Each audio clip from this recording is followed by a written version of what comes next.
आज आप लोग को इकोनॉमिक्स अर्थशास्त्र का पहला चैप्टर से आज शुरू कर रहे हैं। आप लोग को 10वां क्लास के विद्यार्थियों के लिए अर्थव्यवस्था और इसके विकास का इतिहास, ये चैप्टर का नाम है आपका।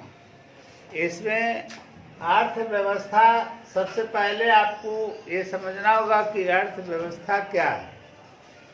तो अर्थव्यवस्था को मोटे तौर पर समझना और दीर्घकालीन अर्थव्यवस्था की बात करना, दोनों में समानता ही है लेकिन थोड़ा सा अंतर भी है। जब हमारे देश में अगर हम अर्थव्यवस्था की बात पौराणिक हिस्ट्री के हिसाब से या पाषाण युग के हिसाब से अगर करें तो उस समय भी अर्थव्यवस्था हमारे देश में था। आज़ादी के समय के पहले की बात करें, जो 200 वर्षों तक हमारे देश में अंग्रेजों ने शासन किया, तो उस समय भी हमारे देश में अर्थव्यवस्था थी। तो अर्थव्यवस्था को सबसे पहले आपको ये समझना होगा कि अर्थव्यवस्था है क्या। तो मनुष्य अपनी जीविका को चलाने के लिए जिन जिन आर्थिक क्रियाओं, जिसे आर्थिक क्रिया कहा जाता है, जिन जिन क्रियाओं को वह करता है, धन उपार्जन के लिए जिन जिन क्रियाओं को वह करता है, वो अर्थव्यवस्था का ढांचा भी इसमें पढ़ना होगा। तो अर्थव्यवस्था का कहने का मतलब, अर्थव्यवस्था जो है वह आजीविका के साधन हैं, क्रिया हैं, आजीविका की क्रियाएं हैं जिससे आप आय प्राप्त करते हैं। वैसे कार्य आर्थिक क्रियाएं, वैसी आर्थिक क्रियाएं जिससे आपका जीविकोपार्जन होता है, आय की प्राप्ति होती है।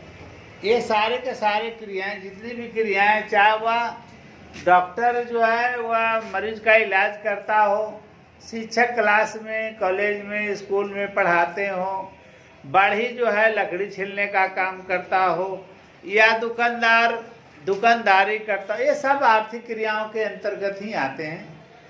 तो जितनी भी आर्थिक क्रियाएं क्या है, या जब से यह धरातल पर मनुष्य धरातल पर जब आया, इसकी सोच बनी, उसी समय से आर्थिक क्रियाएं संपादित हो रही हैं। लेकिन समयानुसार आर्थिक क्रियाओं में अंतर आता जा रहा है। पहले फैक्ट्रियां नहीं थी, आज फैक्ट्रियां हैं। वो भी आजीविका के साधन बना हुआ, लोग जाते हैं वहाँ काम करते हैं, धन का उपार्जन करते हैं, जिससे उसके परिवार का रोजी रोटी चलता है। ये भी आर्थिक क्रियाओं के अंतर्गत ही आते हैं। चाहे वह शिक्षक पढ़ाता हो स्कूल कॉलेज में, या डॉक्टर क्लिनिक में मरीज को देखता हो, या जो भी जितनी भी चीज़ें आप उसमें आप कह सकते हैं जो परिवार को चलाने के लिए आर्थिक उपार्जन करता है, ये सारी क्रियाएं आर्थिक क्रियाएं कहलाती हैं। और आर्थिक क्रियाएं ही अर्थव्यवस्था के मेन रीढ़ हैं। तो कहने का मतलब है कि जब हमारे देश में अंग्रेज आया, तो अंग्रेज आया 200 वर्ष तक हमारे देश में अंग्रेजी शासन की हुकूमत रही और हमारे देश के कमर को तोड़ दिया। वो क्या किया, हमारे संसाधनों को, जो हमारे संसाधन थे जिससे हमारे देश आर्थिक क्रियाएं संपादित हो सकती थी, फैक्ट्रियां चल सकती थी जिसमें लोगों को रोजगार का साधन मिल सकता था, वो अंग्रेजों ने हमारे देश के संसाधनों को उठा करके वो अपने देश, जो अंग्रेज जिसको आप कहते हैं, ब्रिटेन जिसको कहा जाता, वो हमारे देश से संसाधनों को उठा करके अपने देश में ले जाता था और वह फैक्ट्रियों में बना करके और वो बनी हुई सामान हमारे देश में बेचता था, जिससे आय का साधन उसने बनाया। और आर्थिक क्रिया, उसको भी आप कह सकते हैं आर्थिक क्रियाएं। और हमारे देश में बहुत सारे मजदूर वर्ग के लोग, हमारे देश में व्यापारी वर्ग के लोग उससे धन उपार्जन किए, वो भी आर्थिक क्रियाओं के अंतर्गत आया। लेकिन ये जो हमारे देश में 200 वर्षों तक अंग्रेज आया, हमारे देश में फूट डालो राज करो की नीति अपनाई, हमारे देश के संसाधनों को वह ढो करके अपने देश ले गया। और आर्थिक क्रियाएं संपादित करके उसे धन उपार्जन करने का काम किया, जिससे हमारे देश की अर्थव्यवस्था में कमी आई, हमारे देश के आय में कमी आ गई।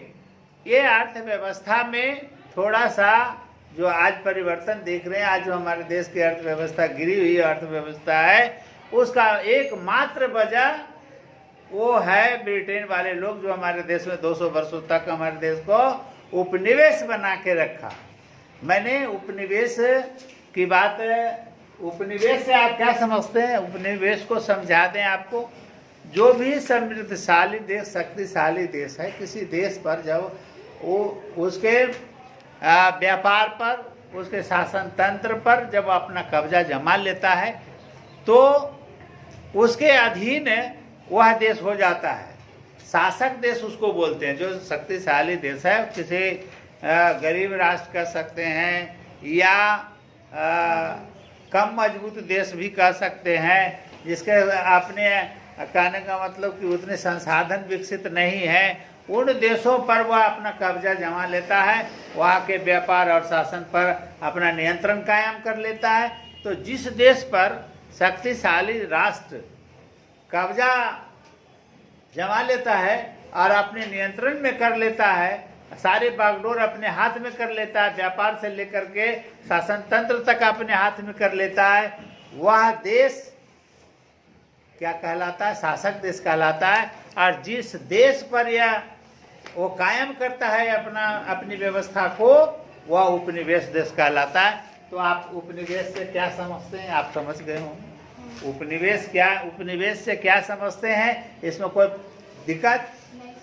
तो हमारे देश में अंग्रेजों ने हमारे देश को उपनिवेश बनाया और हमारे देश पर 200 वर्षों तक वह हमारे देश से संसाधनों को लूट करके और अपने देश में ले गया और वहाँ आर्थिक क्रियाएं संपादित की। तो अर्थव्यवस्था किसे कहते हैं? अर्थव्यवस्था का क्या अर्थ है? आप इतनी बात आपको बोलने के बाद आपको समझ में आया होगा कि वे सभी क्रियाएं जिनसे हमें आय प्राप्त होती है, वो क्या कहलाती है? आर्थिक क्रियाएं कहलाती हैं। क्या कहलाती हैं? आर्थिक क्रियाएं कहलाती हैं। तो हमारे आर्थिक क्रियाओं में सबसे, जब हमारे देश में उपनिवेश नहीं बनाया था, तो उस समय हमारे देश में कृषि व्यवस्था थी। हमारे देश में और अन्य चीजें नहीं थी, लेकिन कृषि था, वन्य था, पशुपालन था, मत्स्य पालन था। ये सब सारे हमारे देश की आर्थिक क्रियाएं संपादित होती थी। कल कारखानों की कमी थी, लेकिन हमारे देश में कुटीर उद्योग था, लघु उद्योग था। ये सब सारे उद्योगों को उसने नए टेक्नोलॉजी से बनाने का काम किया, सामानों को उत्पादित करने का काम किया, जिससे हमारे कुटीर उद्योग धंधे खत्म हो गए। हमारे देश के जो कृषि व्यवस्था थी, जो हमारे देश के जो कृषि आर्थिक क्रियाओं के रूप में कृषि की महत्ता हमारे देश में थी, वो महत्ता जो है वो खत्म हो गया और नए टेक्नोलॉजी से खेती करने की व्यवस्था आई। तो कहने का मतलब ये आर्थिक क्रियाओं का जो क्षेत्र है वो बहुत सारे क्षेत्र हैं। उद्योग है, कृषि है, व्यापार है, कहने का मतलब मत्स्य पालन है, वन है, ये सब सारी चीज़ें, कोर्ट कचहरी, ये सब सारे कॉलेज, ये सब सारी चीज़ें आर्थिक क्रियाओं के संसाधन है, आर्थिक क्रियाएं संपादित करने के संसाधन है। तो आप कह सकते हैं अर्थव्यवस्था से आप क्या समझते हैं? अर्थव्यवस्था से कहने का तात्पर्य क्या है? तो अर्थव्यवस्था हमारी वे सभी क्रियाएं, अर्थव्यवस्था का क्रियाएं, आर्थिक क्रियाएं जिससे हमारी आय होती है, आर्थिक क्रियाएं कहलाती हैं। आर्थिक क्रियाएं किसे कहते हैं आप समझ गए? मैंने 2 पॉइंट पर ज़्यादा विशेष जोर दिया। अर्थव्यवस्था से क्या समझते हैं? अर्थव्यवस्था में परिवर्तन कैसे हुआ, और जैसे जैसे समय बदलता जा रहा है, वैसे वैसे हमारे देश की आर्थिक क्रियाएं भी बदलती जा रही हैं। आय के साधन बदलते जा रहे हैं, उद्योग धंधे बदलते जा रहे हैं। कहने का मतलब है कि आर्थिक क्रियाएं, कृषि, उद्योग, बैंक, बीमा, आज हमारे आर्थिक क्रियाओं, जैसे अर्थव्यवस्था की परिभाषा हमारे विभिन्न अर्थशास्त्रियों ने विभिन्न तरीके से अपने अपने तरीके से उन्होंने परिभाषित किया है। तो अर्थव्यवस्था की परिभाषा आर्थर लेविस के अनुसार अर्थव्यवस्था का अर्थ क्या है? तो किसी भी राष्ट्र के संपूर्ण व्यवहार से होता है जिसके आधार पर मानवीय आवश्यकताओं की संतुष्टि और संतुष्टि के लिए अपने संसाधनों का प्रयोग करता है। जैसे संतुष्टि के लिए ही आप संसाधन का प्रयोग करते हैं। जैसे बहुत सारे संसाधन, आप जितने भी संसाधन की बात आप करेंगे, जैसे ये पंखा बने, तो पंखा अपनी आवश्यकताओं की संतुष्टि के लिए ही नहीं संसाधन का प्रयोग कर रहे हैं। संसाधन जैसे यातायात का प्रयोग कर रहे हैं, तो अपनी आपकी आवश्यकता है और उस आवश्यकताओं की संतुष्टि के लिए क्या करते हैं आप? संसाधनों का प्रयोग में लाते। तो आर्थर लेविस ने अर्थव्यवस्था की परिभाषा उसने दिया कि किसी भी राष्ट्र के लिए, राष्ट्र के संपूर्ण व्यवहार से होता है जिसके आधार पर मानवीय आवश्यकताओं की संतुष्टि के लिए वह अपने संसाधनों का प्रयोग करता है। यह किसने बताया? आर्थर लेविस ने बताया। अर्थशास्त्री थे, उन्होंने अर्थव्यवस्था की परिभाषा इस प्रकार दिया। फिर उसके बाद दूसरे अर्थशास्त्री आए, उन्होंने अर्थव्यवस्था की परिभाषा दिया ब्राउन के अनुसार। ब्राउन के अनुसार अर्थव्यवस्था की परिभाषा उसने दिया कि अर्थव्यवस्था आजीविका अर्जन की एक प्रणाली। इसी शब्दों को इसी को उन्होंने, जो ब्राउन ने कहा था कि आजीविका अर्जन की एक प्रणाली है, एक प्रणाली है, उसी को दूसरे शब्दों में कहा उन्होंने। अर्थव्यवस्था आर्थिक क्रियाओं का एक ऐसा संगठन है जिसके अंतर्गत लोग कार्य करके अपनी आजीविका चलाते हैं। बात में कोई फर्क नहीं है, बात एक ही है, दोनों बात एक ही है। तो अर्थव्यवस्था से आप क्या समझते हैं?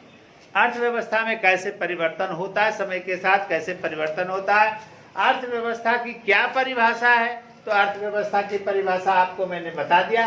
अर्थव्यवस्था का अर्थ बता दिया कि जो आर्थिक क्रियाएं संपादित की जाती हैं आजीविका के साधन, संसाधन के रूप में रुपया अर्जन करने के लिए जो प्रयोग हम करते हैं, आर्थिक क्रियाओं को करते हैं, वो अर्थव्यवस्था का वही अर्थ है। अर्थव्यवस्था उसे ही कहा जाता है।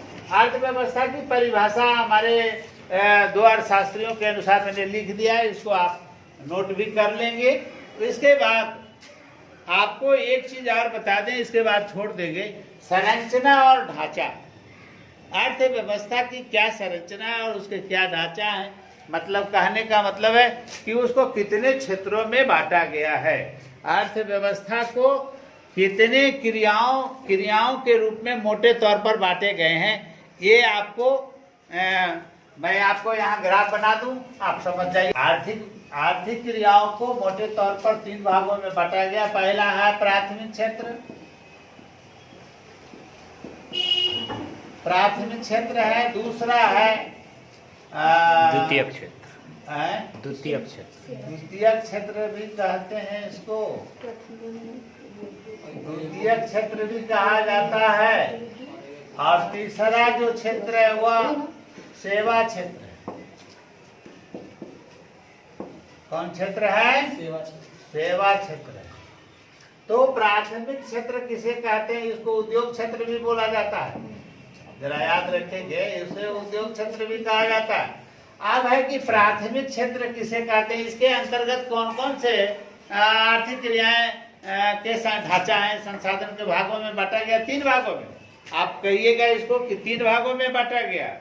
कौन कौन भाग में? प्राथमिक क्षेत्र, माने कहने का मतलब कि भारतीय अर्थव्यवस्था लिख देते हैं भारतीय अर्थव्यवस्था,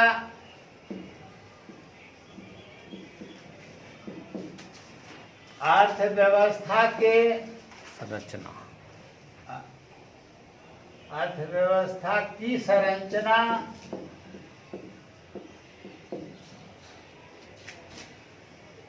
तीन भागों में। पहला हो गया प्राथमिक क्षेत्र, दूसरा हो गया द्वितीय क्षेत्र, तीसरा हो गया सेवा क्षेत्र।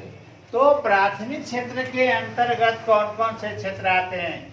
तो आप जानेंगे, जो मैंने कहा था आपको कि आजादी के पहले भी हमारे देश में कृषि, वन, मत्स्य पालन, पशुपालन, ये सभी आते हैं। किसमें? प्राथमिक क्षेत्र में। कौन कौन बोला मैंने? कृषि, पशुपालन, दूसरा क्या बोला?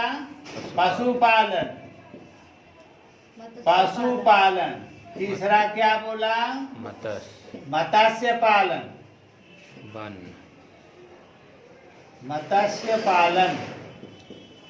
और क्या बोला? One one.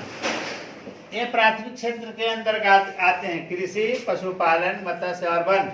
और द्वितीय क्षेत्र में आपको मैंने क्या कहा था? सबसे पहले उद्योग। उद्योग पहले क्या कहा था? उद्योग।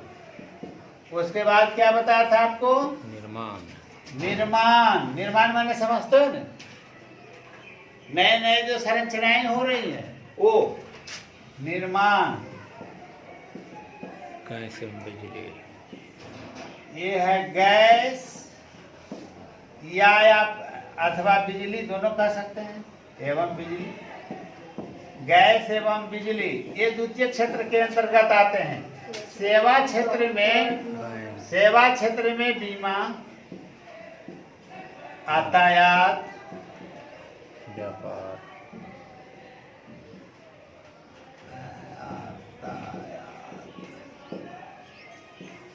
बैंक, परिवहन, संचार,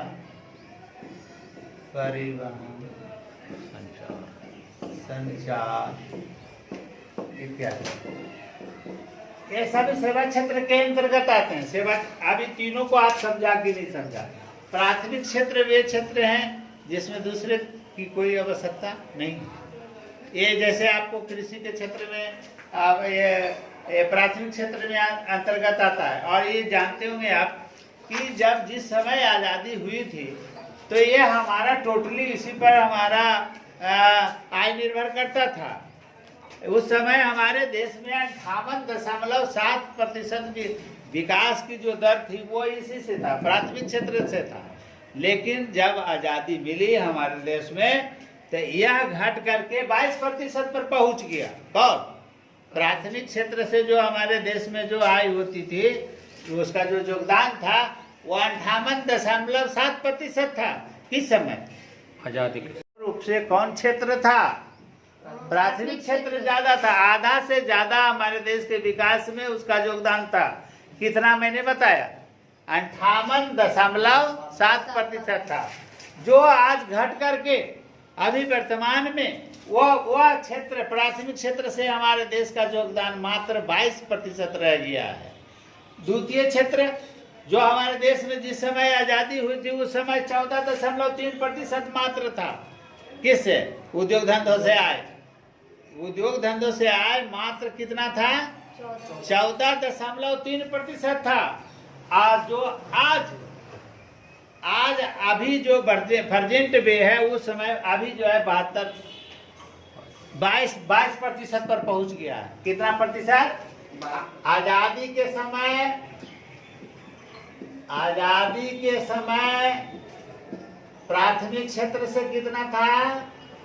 58.7% योगदान था। और वर्तमान समय में कितना है? वर्तमान समय में 22% है। इसमें 14 आजादी के समय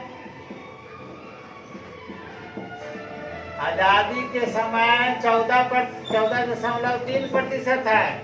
और वर्तमान समय में 22% योगदान है। सेवा क्षेत्र में आजादी के समय 27% था। वर्तमान में सेवा क्षेत्र से आए वर्तमान समय में 56% आय सेवा क्षेत्र से होती है। मतलब कहने का मतलब कुछ बीमा से, यातायात से, बैंक से। अभी देखे होंगे रेल सेवा से, वायुयान सेवा से, मेट्रो से, बस सेवा से। मैंने कहने का मतलब यातायात के बहुत सारे संसाधन विकसित हो गए। जिस समय आज़ादी मिली थी उस समय इसका विकास बहुत कम था।